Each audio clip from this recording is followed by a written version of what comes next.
يعني انت عمرك شفت كريستيانو ضرب سندوتشين كبده هناك في السعوديه وهو ماشي؟ لا لا لا ما ينفعش، ما بيهزرش كريستيانو، ما ينفعش الكلام ده صحيح. كريستيانو وميسي دول ما بيهزروش دول يعني. ومحمد صلاح يا كابتن، محمد صلاح لما بيقول لك بنزل هنا، الراجل ده محمد صلاح بيقول لك بيلوم نفسه. امي بياكل طبق كشري ولا امه بتعمل له اكله كده مره بيقعد شهر يتعذب في النظام الغذائي بتاعه. شوف شهر كده عشان خلاص، مش كده؟ صح. انت ليك تعليق في قصه امام؟ هو يعني ممكن امام بس يكون مستهتر بنفسه، يعني مستهتر، يعني مش عارف قيمه نفسه، مش، معلش انا اسف ما اقصدش كلام وحش يعني، يا امام مش مثقف بدرجه كفايه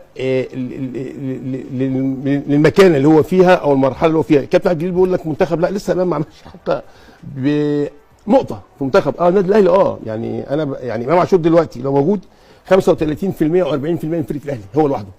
انما في المنتخب لا، ما لسه ما بصماته ما ظهرتش، ما اداش اداء لسه اللي احنا مستنيينه منه او اداؤه في النادي الاهلي.